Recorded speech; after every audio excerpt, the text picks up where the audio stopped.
Mother Base, seu quartel-general de papos aleatórios da cultura pop.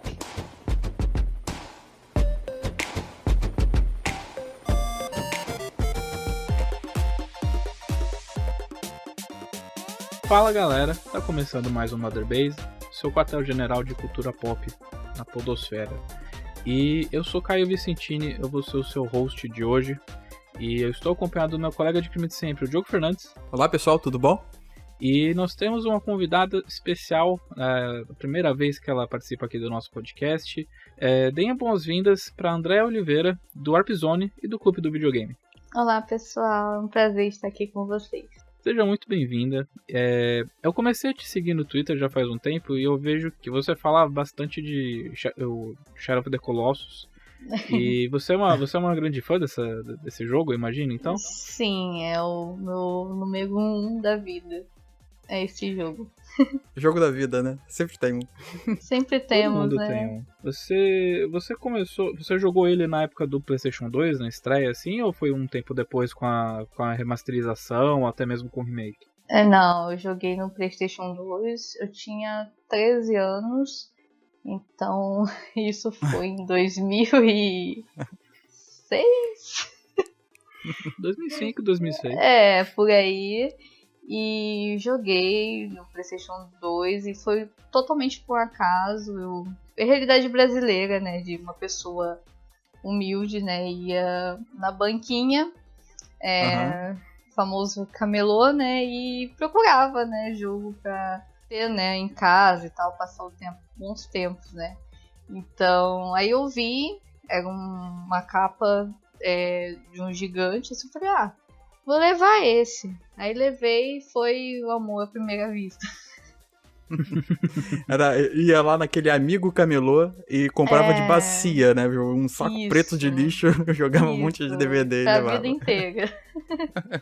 Mas é verdade essa realidade. Eu acho que eu já contei aqui no pod que eu conheci Metal Gear, que é a minha franquia favorita, porque o meu Gran Turismo 4 não rodava. E daí eu ia no camelô e tinha uma capa aí com um cara numa árvore, assim, falei, pô, ok, né? Vamos ver qual que é. 15 anos depois, fudeu. Mas é legal eu estar perguntando sobre isso, porque você joga atualmente, eu imagino que quando a gente tem um jogo favorito, a gente joga várias vezes, mas em questão do Shadow of the Colossus, você tem várias opções, né? Você tem a versão do PS2, do PS3, o remake. Quando você quer dar aquela revisitada, qual que você prefere? Hoje em dia eu falo do remake, que eu jogo no mínimo uma vez por ano, mas antes do remake, como eu não peguei a época do PS3, eu botava lá no PS2 ou então emulava mesmo, mas é melhor, né, no PS2. Mas e eu tenho, né, a caixinha. Eu comprei depois a caixinha original. Falei, não, tem que comprar esse jogo. E porque, gente, a gente não tinha condição na época. Então eu falei, não, eu vou superar isso. Vou comprar a caixinha, tudo original. Mas hoje em dia eu jogo mais um remake, que foi um trabalho perfeito da Breakpoint. Eu ainda preciso jogar o remake. Mas joga. Tá muito lindo. Eles até estavam vendendo a preço de banana na BGS, acho que uma vez. Saiu na Plus, né? Saiu na Plus também. Sim. Eu só comecei a jogar por ele. Assim, no PlayStation 2 eu tinha lá, né? Nunca... É aquilo, né? A gente tem um monte de jogo e acaba não jogando direito nenhum. Então eu testei ele, mas eu tava interessado em algum outro. Então eu deixei ele de lado. Eu comprei a coletânea que tem o Ico, né? Também. O Ico Shadow of the Colossus. Eu acabei também deixando ele de lado. Sabe lá Deus por quê? O Caio conhece que eu também deixei uma franquia que ele gosta muito de lado, porque, não sei, eu nunca vou perdoar. Ele tá, a presença dele nesse podcast depende dele jogar essa franquia logo. Mas qual franquia ele deixou? Sabe aquela franquia, aquela coletânea de Metal Gear que saiu pro PlayStation 3 e tinha tudo? Eu tenho. Sim. Eu só botei o primeiro pra jogar e vamos pro próximo. Aí acabei deixando de lado também. Mas quando saiu o remake, não, peraí, agora eu tenho que dar uma chance porque esse aqui tá diferente. Aí eu joguei e realmente eu fico imaginando a experiência que a pessoa teve lá atrás, lá no PlayStation 2, que deve ter sido uma coisa, assim, de explodir a cabeça, sabe? Ainda mais com o final que tem, que é muito bom. Então eu acho que é uma experiência. Jogar Shadow of the Colossus na época é uma experiência. Hoje em dia, quando eu joguei com um remake, eu gostei muito. Então eu só faço a ligação, né? Quem jogou lá atrás deve ter ficado maluco. Eu só falava disso na escola. Com os meninos só jogavam futebol, FIFA e tal. Eu falei, gente, joguem esse jogo. Mas o que tem desse jogo? Eu falei, cara, é um jogo que você mata gigante, só tem chefe, você não tem inimigo no seu caminho, é só chefe, é só paulada. Você tem que ir um quebra-cabeça, que você tem que descobrir como matar um gigante e tal. Aí eles acharam meio bizarro, né? Então, aí continuaram no Bomba Pet, enfim. Vou botar um funk do Bomba Pet aqui. E essa conversa tem muito a ver com o tema do programa. Se você tá ouvindo a gente no Spotify, no YouTube, você já sabe do que se trata. Mas a gente vai falar nesse episódio sobre jogos que envelheceram bem. Jogos que a gente jogou 10, 15, 20 anos atrás. E quando a gente revisita, ele tem ainda aquele frescor, ele ainda tem aquela alegria, transmite aquela alegria pra gente sem parecer ultrapassado, sem parecer muito rudimentar. E a gente vai conversar aqui sobre alguns jogos que eu tenho aqui minha listinha. A gente vai falar de alguns jogos que a gente revisitou, seja recentemente e tal, mas que eles ainda seguram, assim. Tem até o Martini até falou uma vez sobre a regra dos 15 anos, né? Não necessariamente se aplica a jogos, né? Mas tem para séries de TV, filmes e tudo mais. E a gente vai tentar aplicar um pouquinho disso para jogos. Quais jogos passam nessa regrinha aí? Como a gente está com uma convidada de honra, eu gostaria que a Andrea falasse o primeiro jogo dela. Então, o primeiro jogo foi um dos primeiros jogos que eu joguei assim na vida. E eu revisito ele durante o ano, até porque ele agora tá no Switch, então é mais fácil. Então eu vou falar Super Mario World. Beleza. Esse jogo envelheceu muito bem. Esse jogo envelheceu. Eu sei, assim, é aquela sensação, gente, a gente consegue jogar, flui, você sabe as portas, né, mágicas, a chave, onde está a chave, você sabe, é uma coisa intuitiva, uma coisa que você joga até cego, dependendo do lugar. Então, é muito importante como esse jogo envelheceu muito bem. No Switch ele tá perfeito. Então, pra mim, o primeiro é o Super Mario World. Sim, eu tô imaginando, eu tô ouvindo o tema, sabe, ali daquela primeira fase, então é impossível não colocar ele. Muito bom. Eu acho que a série Mario, assim, principalmente a parte 2D, se encaixa muito bem nessa regra, porque é um panteão, assim, né, ele faz parte desse panteão de jogos clássicos, mas que também definiram, por exemplo, como são jogos 2D, né, então qualquer pessoa, sei lá, por exemplo, quando você está com o Google sem internet, no Google Chrome, querendo ou não, você tem um estilo muito rudimentar do que o Mario fez anos atrás, assim. Então, eu vou entrar isso mais a fundo durante o podcast, mas eu acredito que um dos fatores que facilitam o jogo envelhecer bem é uma mecânica muito simples, mas muito fechadinha, sabe? A do Mario é assim. Você citou o Super Mario World, mas, por exemplo, eu tenho o Nintendo Switch e eu tenho aquele programa lá de online que você pode jogar vários jogos de NES. E metade você descarta, né? Porque não são muito ruins. Mas o Mario é muito natural, sabe? É quase como andar e respirar. Jogar Mario é muito simples. Então, realmente é um exemplo que eu sabia que ia ser citado eventualmente. Mario realmente é um jogo, a série 2D, assim, que envelheceu muito bem. Sim. Eu vou falar a verdade, eu pensei que ia rolar aqui uma trilha sonora do Donkey Kong, né, porque esse tá na minha lista aqui, porque eu acho que esse, né, da Nintendo, o que eles fizeram com esse jogo, o Super Mario World, ele tem um lugar especial, acho que no coração de todo mundo. né? Até porque quem acha que, sei lá, quem comprou o Super Nintendo chegou com o melhor jogo do mundo na mão, né? Veio junto com o console, né? Mas o Donkey Kong, ele tinha uma coisa que eu lembro que até quem não jogava tinha olha que jogo bonito, deixa eu jogar. Eu começava a jogar, ele também era de plataforma, também era mais simples, né?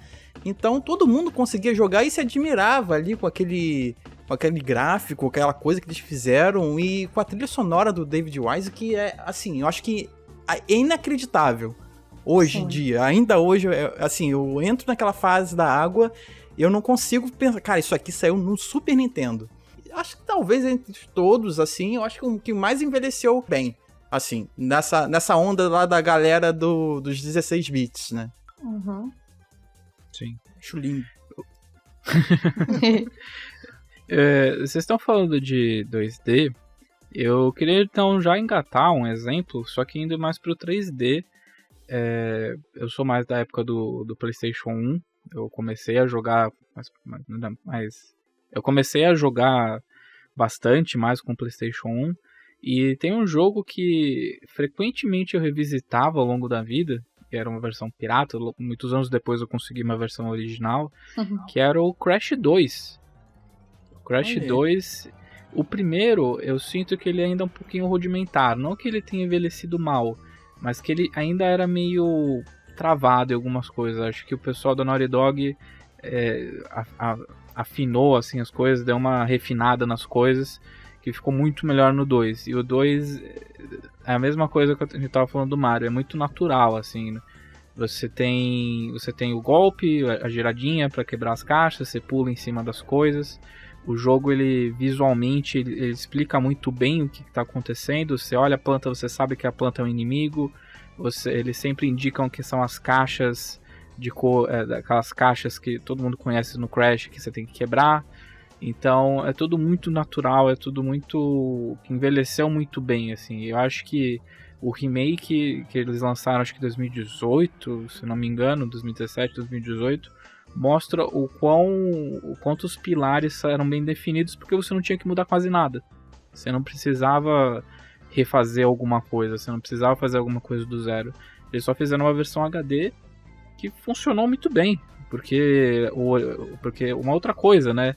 Quando você refaz o jogo e você só deixa tudo em HD e funciona bem, é porque já eram pilares que funcionavam muito bem antigamente. O Crash 2 é um ótimo exemplo disso.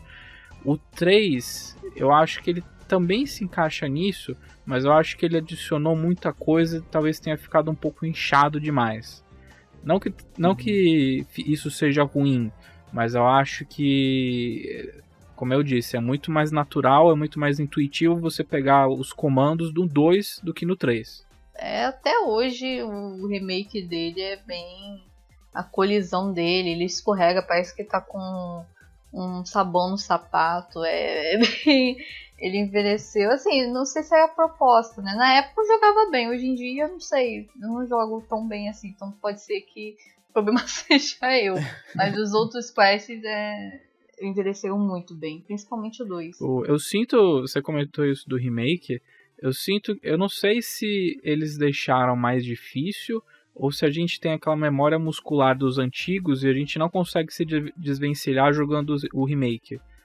Eu sinto que, por exemplo, eu já vi crianças que não jogaram os do PlayStation 1 jogando o remake super facilmente. Eu acho que a gente tem aquela memória muscular do PlayStation 1 que a gente não consegue se desvencilhar jogando no remake. Então a gente faz uma coisa achando que a gente tá no PlayStation 1 e não consegue fazer. Verdade. Eu ainda não joguei o remake, eu tô esperando ainda chegar alguma promoção legal pra pegar.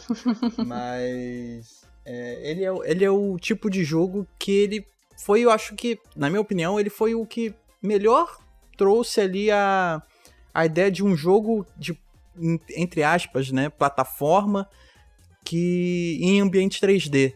Da mesma forma que as pessoas conseguiam jogar muito fácil o Super Mario, as pessoas que não estavam acostumadas com videogame pegavam o Crash e conseguiam fazer alguma coisa. E eu li alguma coisa há um tempo, na época ali do lançamento, que o pessoal falava que era tão difícil porque talvez o boneco ele deixou de ser um, sei lá, não é um quadrado, né, mas um um objeto e passou a ser... O hitbox, né? O hitbox ele passou a ser tipo uma cápsula.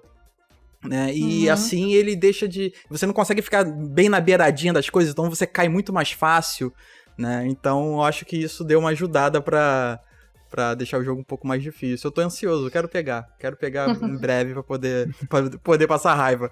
Mas você tem um outro jogo pra dar sua lista aí? Sim, ainda no PlayStation 1, eu acho que esse é o tipo... Ele é de plataforma 2D, só que ele tinha alguma coisa que deixava ele bonito demais, sabe? Ele parecia ser um jogo evoluído, e ele é lindo até hoje, sabe? Ele envelheceu muito bem, não só com a jogabilidade, mas com uma trilha sonora, que eu acho a coisa mais linda, eu ouço até hoje, né? Que é o Castlevania Symphony of the Night. Boa.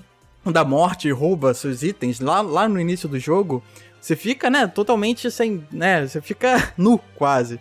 Mas quando você vai pegando os itens novamente e tal, você vai, né, aprimorando, vestindo aqueles itens mágicos.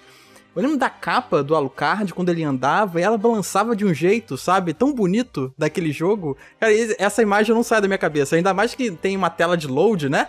Que a gente passa ali naquela porta, aí faz aquele corredorzinho, e ele passava correndo. Eu lembro sempre dessa cena.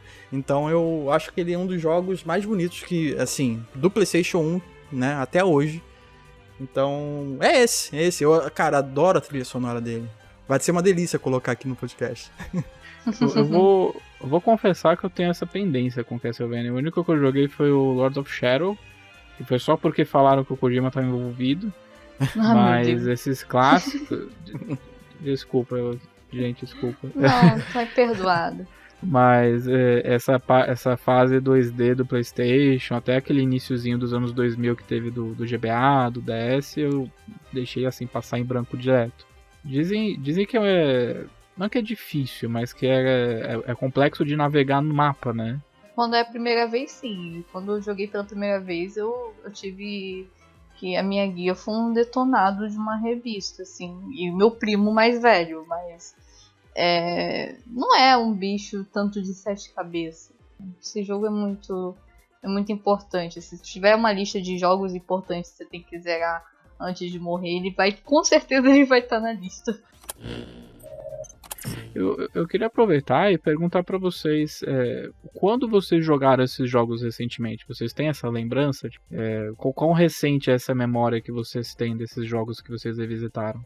Eu joguei Castlevania quando lançou aquela coletânea da Konami no PS4, que era ele e mais um. Aí tem uns 2 anos.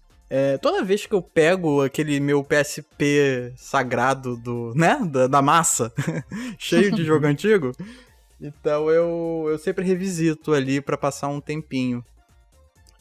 Mas o meu próximo jogo, que também é do PlayStation 1, eu jogo a versão dele no PSP.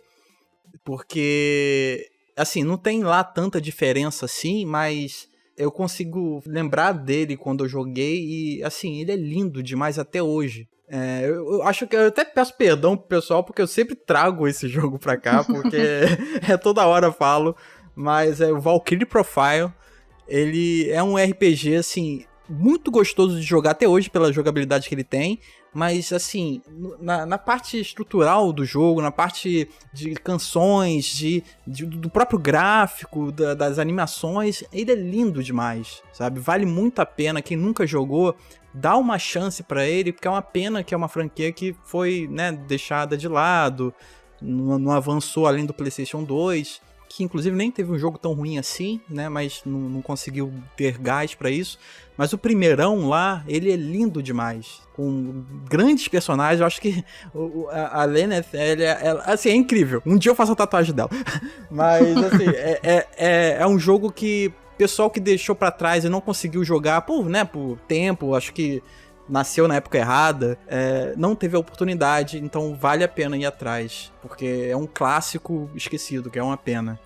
Eu queria então engatar uma outra pergunta pra vocês, que é uma coisa que eu penso frequentemente, principalmente no que tange, por exemplo, jogos de NES, Super NES, ou até voltando ainda mais pra Atari e tudo mais. vocês têm alguns jogos em que vocês têm a impressão de que... Isso se vocês nunca tiveram contato com ele. Vocês têm alguns jogos que vocês pensam, puta, eu tô devendo essa, preciso visitar esse jogo um dia, mas vocês têm aquela impressão de que já passou o tempo, de que você hoje em dia não conseguiria corresponder ao que o jogo pediria de você? De NES... Acho Não precisa ser de NES, mas algum jogo antigo, assim, que você sente que, caralho, é um Serve RPG disso. GameCube? Serve. Então, eu tive... Esse aqui é um relato pessoal que eu espero superar esse mês. Eu tive uma experiência muito ruim, assim, frustrante com Mario Sunshine. É um jogo que a jogabilidade é super complicada, não envelheceu bem, acho que na época já era complicado, e eu fiquei muito frustrada, porque eu não conseguia. Falei, gente, não dá, entendeu? Não dá. Eu tive a oportunidade, né, de jogar, e não deu, assim, não deu. Falei, gente, não vai. Aí eu fiquei super frustrada e espero tirar essa pendência agora com a coletânea no Switch, mas é um jogo que eu falei, pô, tô devendo, mas pô, não tem como, a jogabilidade não dá. Eu tenho isso também com a série Halo, porque Halo tá no Game Pass, né, e eles estão lançando aos poucos a Master Chief Collection para PC, e eles finalmente colocaram a trilogia clássica inteira. Então agora, se você tiver Game Pass para PC, você pode baixar a Master Chief Collection e jogar do 1, o 2, o 3, o Reach, e se não me engano em breve vai ter o 4 também. E eu tava muito empolgado para jogar um, porque eu tô uma guinada de jogar FPS já faz alguns anos, e Half-Life, Doom e tudo mais. Eu queria, sabe, tirar essa dívida que eu tive, porque eu nunca joguei no Xbox, eu nunca tive um Xbox. E agora que tá no PC, é o jeito ideal, assim, de jogar um FPS. Mas, cara, o level design do primeiro jogo é muito monótono, assim, sabe? É sempre uma arena gigante, um corredor, uma arena gigante, cutscene, Sim. um corredor.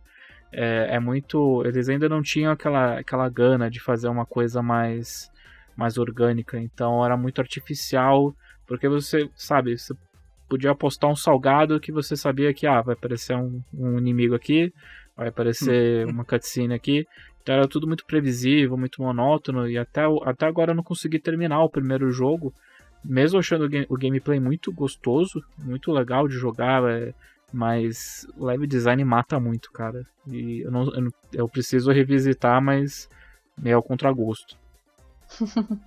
Cara, essa pergunta me quebrou, Caio.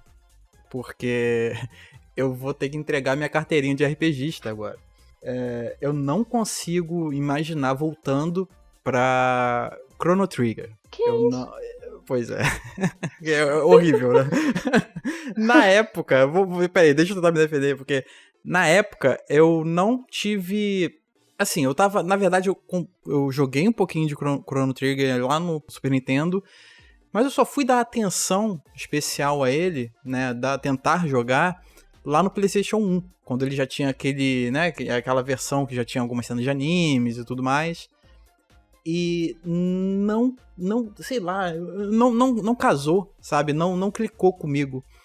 E eu acho que o problema... E eu acho não, né? Eu tenho certeza que o problema era eu. E eu deixei de lado e até hoje eu não voltei pra jogar e eu não sei se eu teria... E, sabe, eu acho que talvez o tempo já tenha passado. Eu acho que esse é o maior pecado de jogos pra mim. Caraca, até silenciou. Até ficou um silêncio. Não, eu tô vendo como é que eu te expulso aqui do Discord. Todos temos. Sim, é o esqueleto do armário. Dá pra fazer um episódio só disso, tipo, nossos pecados de games, assim. Mas vamos continuar com a lista. André, qual que é o seu próximo jogo? Então, meu próximo jogo é lá no PlayStation 2, até que esse jogo foi também importante na minha vida por repetição de... De fator replay, né? Vamos dizer assim, ele inspirou a minha arroba, que é o GTA San Andreas. San Andreas, sei lá. Então, esse jogo pra mim é o melhor GTA atualmente já feito, continua. E se eu sentar agora e jogar, sei lá, seja a versão porte para PS4, seja no PlayStation 2, seja no PC, ele continua jogável, ele continua incrível. Eu pensei muito, eu sabia que eu ia acabar colocando um GTA na minha lista. Mas eu fiquei matutando se seria ou San Andreas ou 5. Curiosamente, os dois se passam na mesma cidade. Mas cara, não sei. Eu acho que a mira dos jogos do PlayStation 2 me incomoda um pouco. Eu não consigo, por exemplo, voltar pro Vice City ou pro San Andreas sem poder mirar pra frente dentro do carro, por exemplo. Me incomoda muito, por exemplo, eu ter que andar do lado do carro para poder acertar. Isso eu tô falando com uma pessoa que ama o Vice City, por exemplo. O Vice City ainda é o meu jogo favorito da série. Mas me incomoda pra caralho algumas coisas que acho que na época a Rockstar não era capaz, eu não queria fazer. Mas principalmente na parte de atirar. De atirar nos GTAs antigos me incomoda um pouquinho, mas dessa geração do PlayStation 2, realmente o San Andreas acaba sendo melhor. E tem umas coisas do San Andreas que eu queria muito que o GTA V tivesse, que é, por exemplo, aquelas partes de você customizar o CJ, de fazer ele super magricelo, fazer ele tipo obeso. Uhum. Isso era muito bom. Isso era muito legal. E daí era muito legal também porque tinha meninas que você podia namorar ao redor da cidade. E cada uma tinha uma preferência, né? E daí tinha umas que gostavam mais do gordinho, outros gostavam mais do magrinho. E daí dava a impressão que, tipo, era mais orgânico, né? Cada uma tinha a sua preferência. E daí te afetava no combate, porque, se não me engano, quando você era gordo, você tomava menos dano, mas você não podia correr tanto. Tinha essas habilidades. Sim. E também o fato de que, porra, são 3, 4 cidades dentro de um mapa só, sabe? São Francisco, Los Angeles e a outra, que é uma parte mais campestre, rural, assim. Mas San Andreas desses 3 aí é o que eu conseguiria voltar mais. É o mais querido, né? Se você lembrar que, sei lá, ali na época final das locadoras, ou então qualquer lan house que tinha uma fileira de PlayStation 2, assim, pra jogar, sempre tava rolando ou FIFA ou San Andreas. Todo mundo jogava porque era, sabe, era San Andreas, era GTA que todo mundo gostava.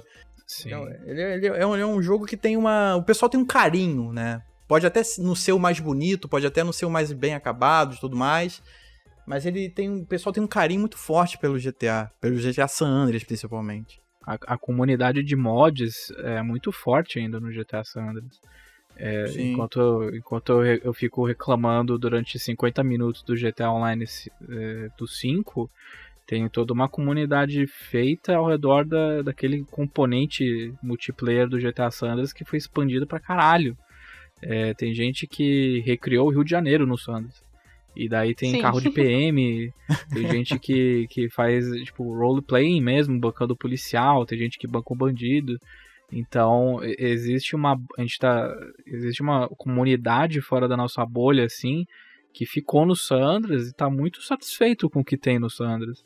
Ele é muito customizável pelos mods, isso é muito bom. Do Rio de Janeiro é impagável. Mas eu também tenho um GTA aqui na lista, porque ele já é bem mais recente. E assim, eu tenho uma vontade de rejogar, porque ele me parece ser o GTA mais diferente, sabe, da lista que tem, né, dos jogos. E ele era muito bonito, né, na época, e quando eu vejo alguns vídeos dele, assim, por acaso, cara, como esse jogo é bonito, que vontade de voltar nele. E, assim, de certa forma, tem um tempinho, né, de que ele já foi lançado.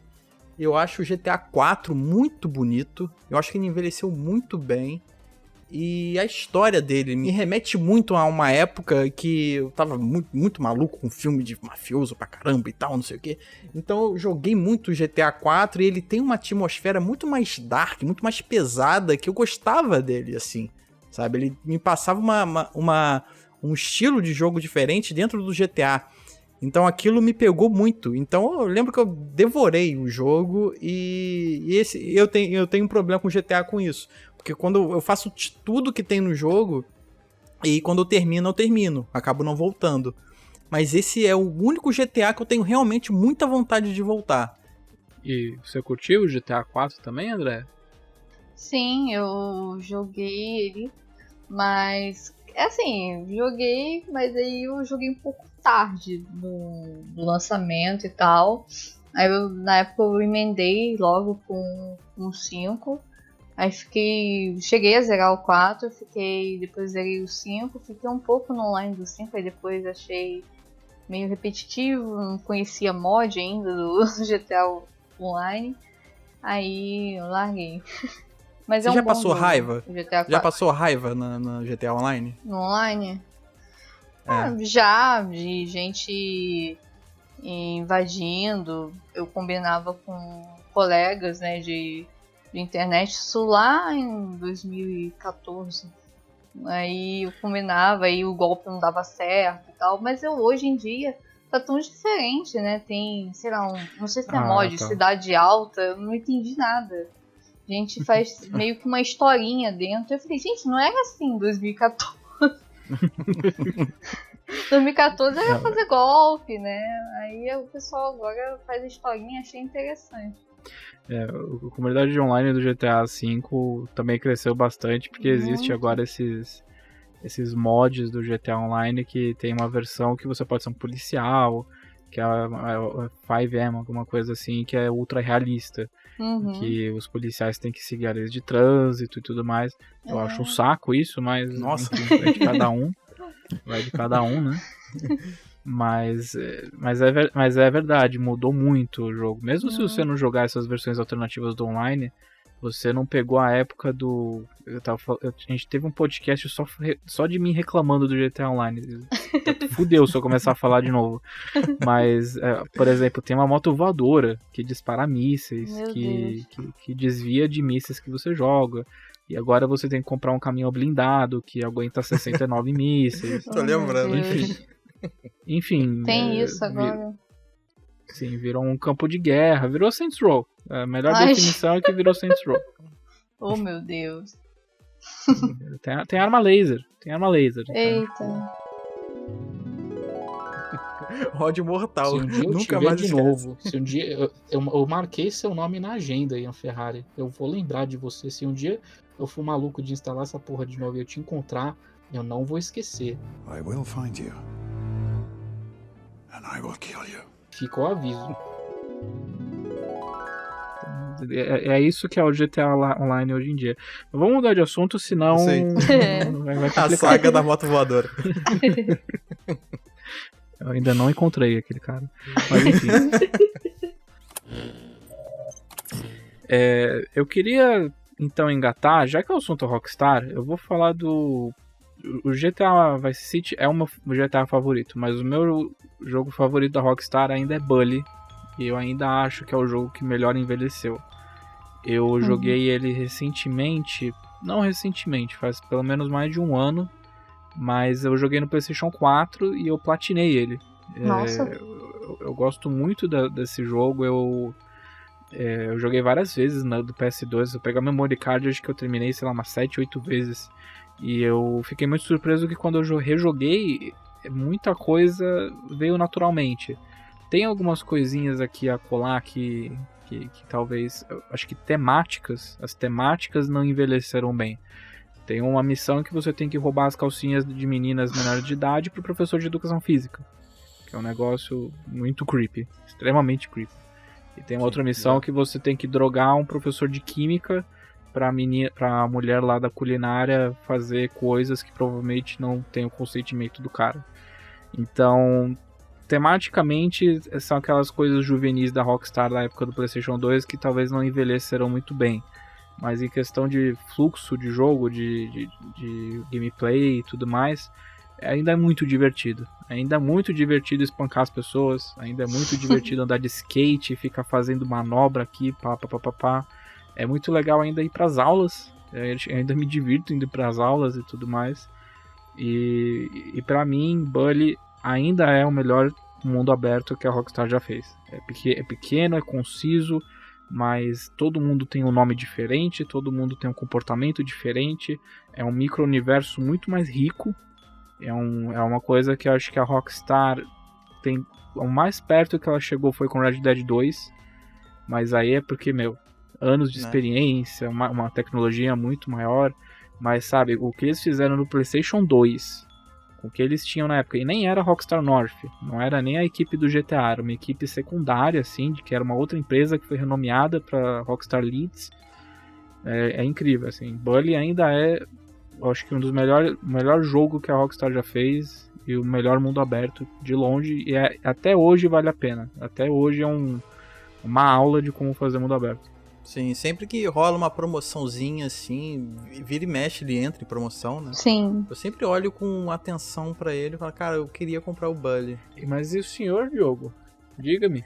Então, a Andrea falou sobre a coletânea, né, do Switch que vai vir agora. Vou voltar um pouquinho pra voltar lá no Wii, porque eu acho que não tem, assim, eu sempre lembro do meu Wii, saudoso Wii aqui, tá morto, coitado, mas eu sempre lembro dele quando eu jogava muito o Super Mario Galaxy. E saber que ele vai voltar agora no Switch é bom porque talvez tenha uma galera que não tenha jogado, né? Então é uma oportunidade aí pro pessoal conhecer o jogo. Por mais que o pessoal tenha criticado pra caramba essa atitude da Nintendo de botar um monte de esses jogos assim no... Sabe, não tá totalmente refeito, tá emulado, não sei o que. Mas é uma oportunidade da pessoa conhecer um jogo muito bom, né? Então, eu acho que é uma oportunidade, então vale a pena. E eu acho que Super Mario Galaxy, ele tem muita coisa linda até hoje, sabe? Você conseguir fazer uma volta completa ali naqueles mini planetinhas, cara, é uma coisa muito linda de fazer. E o jogo é bonito, sabe? Até hoje. É bonito no Wii, sabe? Então eu acho que na tela pequena ali do Switch deve estar bem melhor. É um jogo que envelheceu muito bem. Eu tenho vontade de ter um Switch por alguns motivos. Agora, com essa coletânea, foi mais um. Ansiosa pra tirar essa pendência. Outra pendência que eu tenho. Nossa, o 2 então é absurdo. O Galaxy 2 conseguiu ser assim, ainda melhor. Então assim, é uma baita oportunidade. Cara, por que deixaram o Galaxy 2 de fora? Você fala que é tão melhor que o primeiro. Deve lançar depois. E outra coletânea pra ganhar mais uma grana na Nintendo. Nintendo, né, mano? 3D Stars 2, assim. Sacanagem. Mas assim, quais seriam os jogos possíveis pra entrar nesse All Stars 2? Porque eu acho que os principais estão ali, né? Porque o Sunshine... Né, que eu acho que nem todo mundo teve oportunidade de jogar, porque ela saiu lá no GameCube, e né, nem todo mundo teve por aqui. Ao contrário do Nintendo 64, né? O Super Mario 64, acho que ou por emulação, ou por próprio videogame, muita gente jogou, e o Wii foi o videogame mais vendido do mundo. Sei lá, qual posição ele tá hoje, mas assim, muita gente jogou. Né, mas eu não sei, eu queria saber também quais são, sei lá, os possíveis próximos jogos pra entrar numa coletânea dessa e o Galaxy 2 poder entrar. Então, a Nintendo poderia fazer, só que ela fez de modo diferente. Ela poderia lançar o All Stars, sei lá, 3 nos jogos 3D, poderia colocar o 3D Land do 3DS, o 3D World do Wii U e o Galaxy 2, só que eles já vão lançar o 3D World no separado. Então aí não vai ter coletânea. Então acho que vai ser tudo lançado separado. Eu vi um sonho distante de falarem que, sei lá, viria mais tarde o 2 e quem tem a coletânea hoje, né, com esses 3 iniciais ia ter direito e tal. Mas, né, gente, não vai. Duvido. Não vai. Não vai. Sonho. Se tiver $60, gente. E se eles lançarem uma coletânea, vai ser do jeito Nintendo, né? Vai durar, sei lá, 2 semanas. Aí você tem que comprar numa lua cheia e você tem que ser O positivo pra poder comprar. Eu vou morrer sem... Eu tenho a teoria de que o lobo... Tem aquele ditado que o homem é o lobo do homem, né? Tipo, a Nintendo é o lobo da Nintendo, porque são umas decisões tão estúpidas, às vezes. Lançamento ilimitado digital, pra quê? Eu também não entendi isso até hoje. Pra causar desespero, né? Pra galera comprar enlouquecidamente. E pra transformar esses jogos no físico em itens de raridade absurda. Daqui a um tempo vai ficar um absurdo, cara. Amiibo que o diga. Se tiver a chamar o Ângelo pra ele ia bater na gente por estar falando mal da Nintendo. Sim. Eu entendo o ponto dele, de defender o que tá sendo feito e tal. Eu só não acho legal a ideia da emulação, sei lá. Tem o Super Mario 64 emulado, é sacanagem, né, cara? Então... Sim. Mas, gente, desculpa, eu tava segurando o máximo que podia, mas o meu jogo da lista é Metal Gear Solid, tá? Foda-se, o primeiro envelheceu muito bem. Não, mas falando sério, se tivesse um bingo aqui do podcast, ia estar lá Dark Souls, Kojima, Metal Gear Solid, alguma coisa de Mario e Assassin's Creed, sei lá. Bingo. Mas acho que alguém do NGP provavelmente vai fazer. Mas, enfim. O primeiro jogo especificamente é porque ele tá naquele espaço perfeito entre... Ele não ficou complexo demais. Porque no Metal Gear Solid 5 Phantom Pain você tem um derrame, assim, vendo toda a questão de economia, de você comprar arma, de fazer upgrade, de você fazer o Companion, de você fazer upgrade na Mother Base, e ainda tem toda a história que a gente ainda fez um podcast de 2 horas, a gente não conseguiu entender, e o Metal Gear Solid 1 ele é muito contido, porque eu acho que o Kojima ele ainda não tinha aquela ideia do que a série ia se tornar. Então você pode perfeitamente jogar o primeiro e fingir que nada mais aconteceu. Então, se você não jogou Metal Gear Solid, qual o seu problema? E segundo, comece pelo primeiro. O primeiro tem no PlayStation 3, no PSP. Acho que se você já tem no PlayStation 3, você pode baixar no PSP. Você não pode mais comprar no PSP, porque acho que a loja fechou. Acho que a Andrea pode me confirmar ou não. Do PSP eu não sei. Mas no Vita não tem, não? O Vita, o Vita, por algum motivo bizarro, ele não roda o Metal Gear Solid 1. Poxa. Eu também fiquei bem oxe, assim. Eu tenho o Legacy, eu só consigo jogar as missões VR. Eu não consigo jogar Metal Gear Solid 1. Mas eu acho que não sei do PSP, mas no PlayStation 3 eu acho que ainda tá na loja online, porque na PS Store, porque eu comprei o PlayStation 3 recentemente, eu vi o íconezinho do Metal Gear Solid. Então, mas sim, dá pra jogar no PS3, e se você der sorte assim de achar a versão original do PS1, também recomendo. E aí fica a minha recomendação. Comece pelo primeiro, assim. O primeiro é o que envelheceu melhor, porque, de novo, ele é simples o suficiente para ser entendido naturalmente e ele é contido, assim. Ele não exige que você tenha conhecimento enciclopédico da série. Assim, lembrando aqui do Metal Gear, você falou que ele é fechadinho e ele é mesmo, né, cara? Até o finalzinho dele, tô lembrando aqui do primeiro, até o final dele tem aquele final de ir ao pôr do sol, sabe? Indo embora no jet ski. Uhum. Ele tem aquela fechada. Ele é fechado, né? É um bom jogo pra começar mesmo. Eu tava lembrando do papo que a gente tava tendo sobre qual é a cronologia correta e tudo mais, né? Porque o Metal Gear Solid 1 ele já é um pouco mais à frente. Deu vontade de rejogar. Também. É um bom jogo. É um bom jogo. Eu lembro dele, ele é um bom jogo. Ele realmente envelheceu bem. Ele envelheceu legal.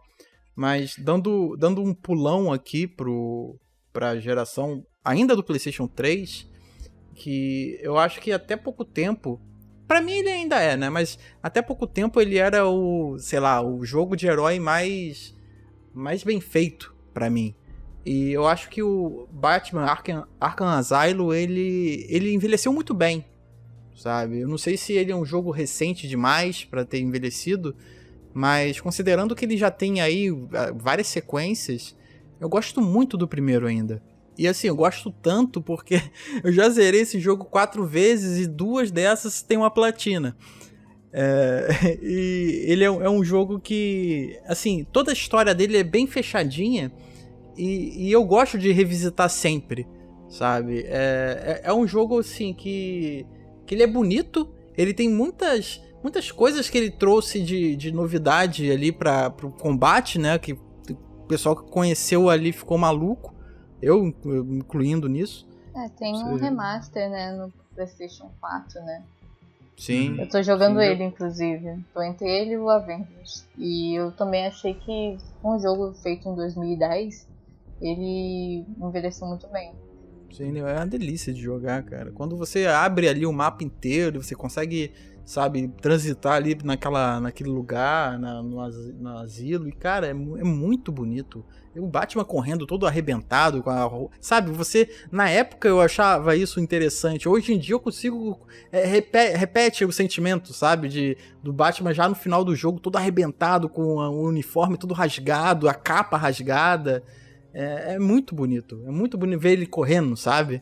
Então é muito maneiro. É engraçado que no PlayStation 3, né, tem muitos jogos assim que envelheceram também mal e Sim. bem, né? E um dos jogos que eu revisitei assim recentemente, que eu falei, gente, esse jogo parece assim, se fosse lançado hoje em dia, não, teria que ter melhorias, mas ele é totalmente jogável. Pra mim, o Red Dead Redemption. Nossa, sim. Porque, e além de ele ter uma história, o protagonista que, na minha opinião, é um dos que eu mais me apeguei na geração do PS3, e é o John Marston. E ele também, assim, eu pensei que com Arthur Morgan, do Red Dead 2, eu não ia ter esse apego todo, mas eu tive, mas o John Marston, ele tem ali um lugarzinho especial no meu coração. Então, Red Dead Redemption continua sendo pra mim um dos melhores jogos do PS3 e até hoje, ainda mais que eu não joguei a versão da Retro no Xbox One, mas dizem que parece que é um novo jogo, principalmente no Xbox One X. Então, pra mim é um jogo que envelheceu super bem. No podcast que fizemos sobre jogos da década, eu não consegui... Assim, a gente teve que fazer, né, Caio, uma escolha muito difícil, né, pra qual é o seu jogo da década, e eu não consegui separar o Red Dead Redemption 1 do 2. Pra mim é uma coisa só, e ele tá lá, ele é o meu jogo da década. É incrível, é lindo, assim... Ele tem uma história que você...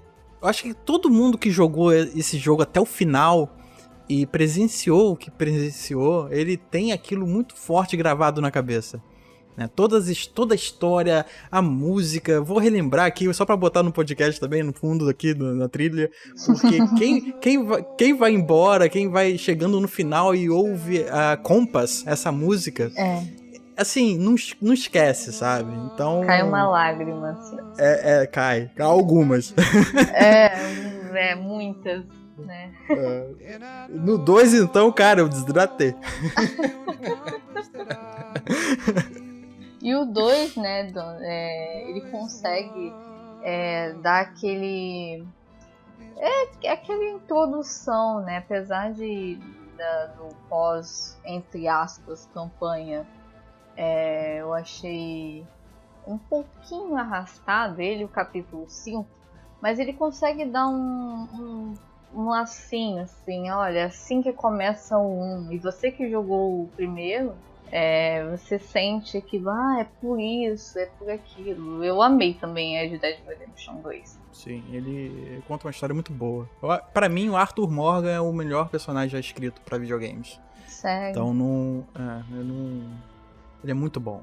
Assim, o papo que ele tem com a freira, sabe? Assim, você consegue entender tudo ali. É muito bom, cara. Mas ele não teve tempo de envelhecer ainda, né? Não. Não, senão eu ia falar agora. Não, ele envelheceu muito bem também.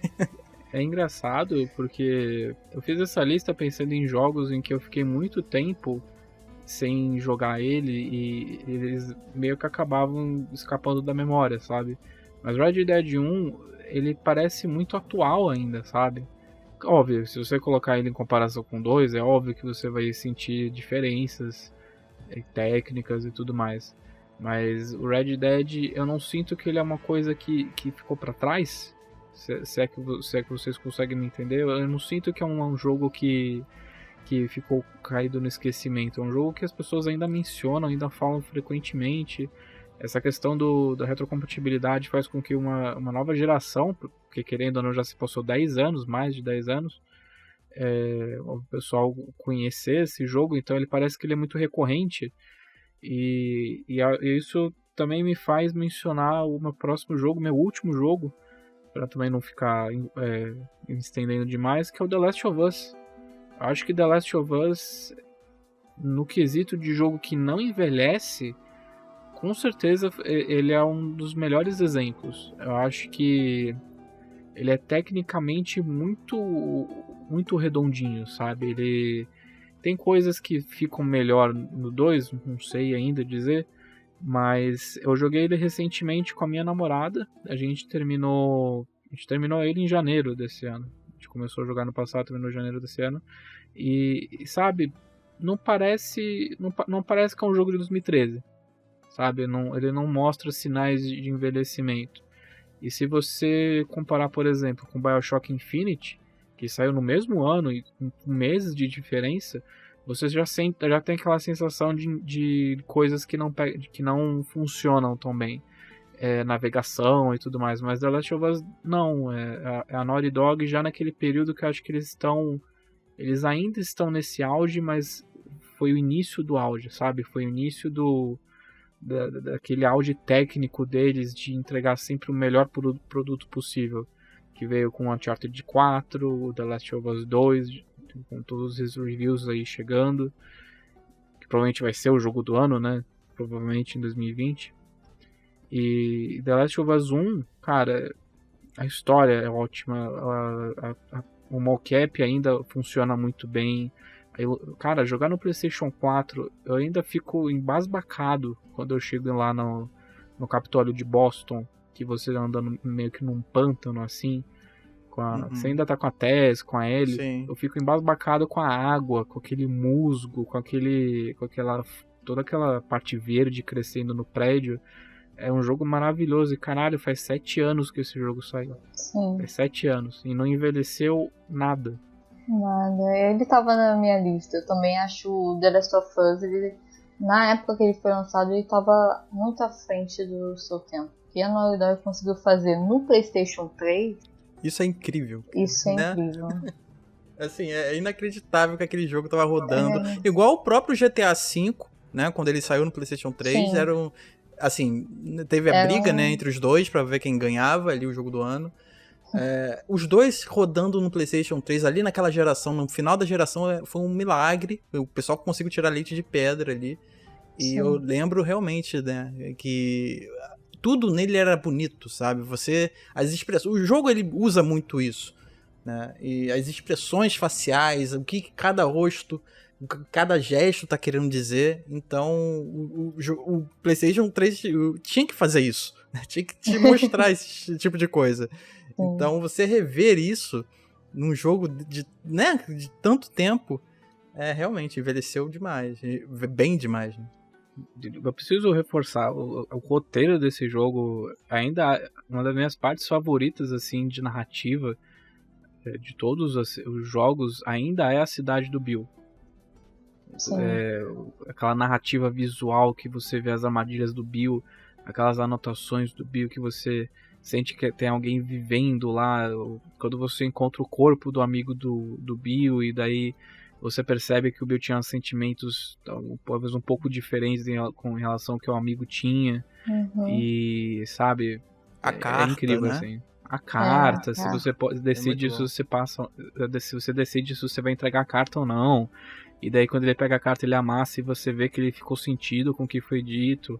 Cara, joga em The Last of Us, gente. Por favor. E o que é mais bizarro, assim, de como a Naughty Dog ela sabe contar uma boa história e desenvolver seus personagens, é que a gente fica nem mais de 1 hora, né? Eu acho que menos, com o Bill, e você consegue ter uma empatia por ele, se importar com ele, entender por que ele ficou assim, porque ele ficou isolado, porque ele fez armadilha, porque que ele é esse estilo meio grosso e tal. Você entende o que aconteceu com ele. Então, pra mim, The Last of Us sempre vai estar reforçando a frente do seu tempo. E esse jogo, acho que não vai envelhecer não, gente. Sim, é o tipo de jogo que não vai envelhecer. Não vai, verdade. não vai. Tem a versão de PS4, então, que é maravilhosa também. Não, o online até hoje, né, ativo. Eu não sou muito fã do online, mas puta, já vale só a versão de PlayStation 4 rodando a 60 FPS, já Sim. vale a pena. E é DLC, porra, é DLC Sim. do Left Behind, que é muito boa também. E assim eu encerro o meu caos aqui, eu vou passar a palavra pro Diogo. Então, é meu último jogo também. Vou trazer aqui um jogo de terror que eu lembro dele porque pra mim, na época do PlayStation 3, ali naquela geração, ele pra mim foi o jogo de terror da geração. Eu lembro das cenas e tudo mais que ele tem. Ele envelheceu muito bem em todos os fatores que ele carrega. O terror dele, o terror que ele mostra em cada cena, as mortes, o jeito que você mata os inimigos, o jeito novo, né, que você mata os inimigos. Eu acho que o Dead Space, ele traz uma coisa trouxe, né, uma coisa tão interessante naquele terror de você tem uma arma que corta, né, um plasma, uma arma assim mortal, mas você tem que correr, cara, porque o cara que tá vindo atrás de você é muito pior, sabe? E ele tem uma atmosfera, assim, eu li quadrinho, cara, eu li tudo.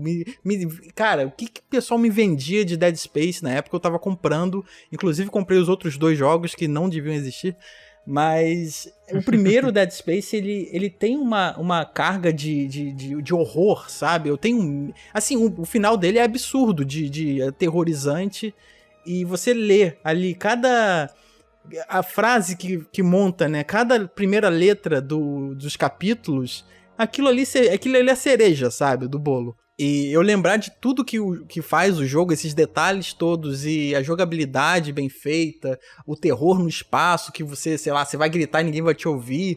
Cara, isso é muito bom. Então eu acho que ele envelheceu muito bem, eu tenho muita vontade de jogar. Assim, os jogos que são antigos e dá vontade de jogar, eu acho que cabem nessa nossa classificação que envelheceram bem. Então, Dead Space tá ali na minha lista. Sim, o jogo é uma trilogia, na verdade, que eu sinto muita falta e eu nunca vou perdoar a EA por isso. Jogar de Rambo no terceiro jogo, cara, não rolou pra mim, não. O terceiro foi meio, né, uma viagem, mas a franquia, né, como um todo, ela foi muito importante, não só pra mim, eu acho que pra muitas pessoas. Ela conseguiu conquistar pessoas, né, por pouco tempo, assim, uma trilogia, e depois a EA fingiu que não vale a pena. Mas aí eu fico pensando hoje em dia, se virasse uma franquia, sei lá, de 2 em 2 anos lançar jogo e tal, se não ficaria saturado. Mas eu sinto tanta falta, gente, tanta falta de um novo Dead Space. Sim, eu acho muito interessante a parte do jogo te contar. Por exemplo, você tem que saber qual é o seu medidor de vida, porque, né, você tem que, no jogo de terror principal, munição, tudo mais, você tem que estar sempre visível. Uhum. E eles conseguem colocar isso de uma forma tão sutil ali na tua cara sempre, que não te atrapalha, sabe? Te imerge tanto no jogo, no terror que ele quer te contar, que eu acho que esse é o maior mérito dele. Sim. Eu acho que é uma maior herança do Dead Space, que não é necessariamente os monstros ou o terror, isso é uma parte mais técnica, mas cara, a interface desse jogo é maravilhosa. Sim. A maneira orgânica que eles inseriram os comandos do jogo, os menus do jogo dentro do universo, então é uma presença diegética dentro do jogo. Eu acho que é uma das coisas mais incríveis assim que eu já vi. A barra de vida fica no próprio traje, sabe? Sim, não existe ilustrações abstratas assim que não fazem parte dentro do universo. Tudo que você vê, o Isaac vê. sabe? Sim. Eu acho maravilhoso. Eu gostaria muito que mais jogos usassem isso. Isso é uma das maiores heranças do Dead Space, poderia ser isso. E como esquecer daquele final? Meu Deus do céu. Sim, é muito legal. Eu só terminei o primeiro Dead Space. Eu joguei um pouquinho do 3 e acho que eu fiquei na metade do 2, assim. Mas, dito isso, Andréia, tem mais alguma da sua lista? Sim, é um outro clássico de PlayStation 2, que é o God of War primeiro. Eu sei que muita gente prefere o 2, mas o God of War, o primeiro God of War foi o primeiro que eu joguei. E clicou também comigo. E recentemente também eu joguei ele no PlayStation 3, que é uma versão remasterizada muito bem feita, inclusive. E é um jogo que pra mim envelheceu muito bem. Ele, o 2, conseguiram envelhecer muito bem. O combate, a jogabilidade é legal e tal. Então é um jogo que pra mim, sempre quando tiver um tempinho ali, eu vou revisitar. Sim, o primeiro ele é muito icônico, né? Porque você começa ali um jogo como... Tá, você é um guerreiro muito forte, ok, mas no decorrer ali da primeira fase ele te explica mais ou menos como que vai ser a série inteira, né? Porque... Quem é Kratos, né, também. Ele explica também quem é o Kratos também, né? O que aconteceu com ele e tal. Sim, eu digo no sentido de crueldade, porque no iniciozinho do primeiro, ele explica muito bem, porque aparece uma Hydra ali e você, meu Deus, como que eu vou matar um bicho desse, sabe? É um bicho gigantesco, então, infelizmente, meu personagem vai morrer agora. Só que quando você vence, você fica com pena dela. O mesmo sentimento que Shadow of the Colossus quase, né? Você sente que também o Kratos não é tão herói assim, né? Sim. Foi nessa parte da Hydra mesmo que ele pega o braço do capitão, assim, tipo, pega a chave e solta ele pra dentro da barriga da Hydra, né? Uma crueldade, o cara pedindo. Esse capitão que vai ficar famoso o restante da saga, né? Porque acho que até o terceiro ele aparece. O God of War 1, foi estranho porque eu, na verdade, comecei com 2. O 2 que também é muito bom, mas o 1 realmente tem um charme, assim, porque eu sinto que ele, de novo, ele é mais enxuto que o segundo, porque o segundo ele introduziu aquele escudo que reflete, introduziu as asas de Ícaro, enquanto o primeiro ele era mais focado num combate e resolver puzzles, enquanto o segundo já tinha um pouquinho mais de puzzles de você atravessar os cenários, de você usar as ferramentas que você tinha. Mas o primeiro ele é mais simples, né? Que a equipe ainda estava aprendendo os macetes com a série, então sim, eu acho que eu me vejo mais voltando pro God of War 1 do que o 2, por essa questão.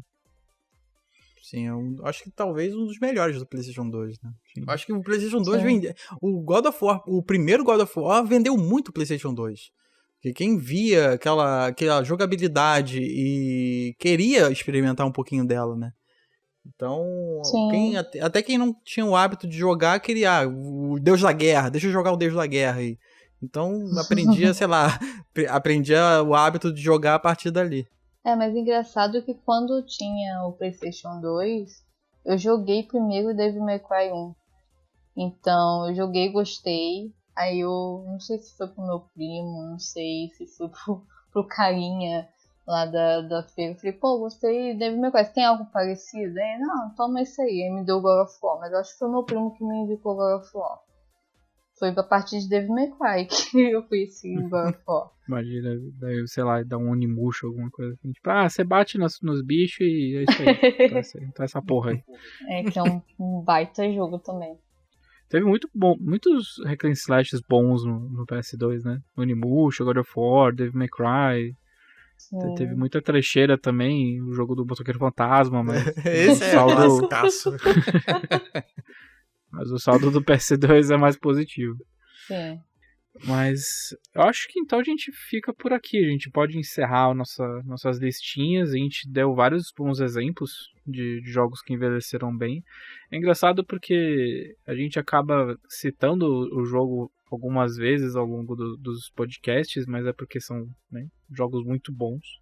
Uhum. Mas é legal relembrar de alguns que vale revisitar hoje em dia. André, Oi. Não dá. nesse finalzinho de podcast, a gente sempre deixa um espaço para você vender seu peixe, para divulgar o seu trampo para os nossos ouvintes. Então fica à vontade para falar um pouco mais de você e do que você anda trabalhando ultimamente. Eu atualmente eu estou no portal da Warpzone, tem uma coluna lá, dias de gameplay, onde eu faço uma mini análise mega pessoal de jogos que eu estou jogando, mais jogos que de backlog mesmo, não lançamento. E também sou redatora na Clube do Videogame, onde a gente posta diversas matérias, notícias. E é isso. Também estou no Twitter, @sanandreas_. E é isso. No Warpzone você também participou de podcasts, né? Que é o Warpcast. Alguns podcasts lá eu participo. Adoro os meninos de lá, um beijo pra eles. E de vez em quando eu dou lá meus pitacos e tal, mas dou mais pitaco no Twitter mesmo, que a rede social que eu mais uso. Beleza. Então, vocês ouviram? Sigam lá a San Andreas no Twitter. É bom, excelente nome. Mas, Diogo, agora sim. Diga. Onde o pessoal pode encontrar o Mother Base nas redes sociais? Então, pessoal, caso vocês queiram encontrar o Mother Base nas redes sociais, a gente tá lá no New Game Plus, né? O New Game Plus você encontra lá pelo Facebook, é facebook.com/NGamePlus. Ou então você vai lá direto no Twitter, você bota @NGamePlus e você acha a gente lá também. E a gente também tá lá no Twitter como @MotherBasePod. E o canal no YouTube, né, tá lá como youtube.com/NGamePlus. Em breve vai estar tudo mais organizadinho, mas do início você consegue achar a gente lá no Twitter por, novamente, @MotherBasePod. Tá tudo por lá. Siga a gente por lá que vai ficar tudo muito mais fácil. É isso aí, a gente focou as postagens de podcast do NGP lá no Mother Base Pod. Então, qualquer dúvida, qualquer sugestão que vocês quiserem, podem entrar em contato por lá. Manda uma DM pra gente que a gente responde e tal. Gente boa, juro pra vocês. Só não falem mal de Metal Gear. Pode falar de Dark Souls 2, que aqui todo mundo bate no Dark Souls 2, tá tudo bem. Mas é isso aí, o NGP ele tem um sistema de patrocinadores que por apenas R$ 7,99 vocês participam de um grupo exclusivo do Telegram, em que eu, o Demartini, mas uma galera super legal, a gente fica falando um monte de borracha. Vocês participam de sorteios exclusivos de jogos, de keys de jogos, de Game Pass, sorteios gerais do New Game Plus. Patrocinadores têm mais chances de ganhar, além, é claro, do já conhecido sorteio dos patrocinadores para escolher, em que 2 pessoas são escolhidas para decidir o que o Demartini vai jogar. No dia da gravação hoje, nós tivemos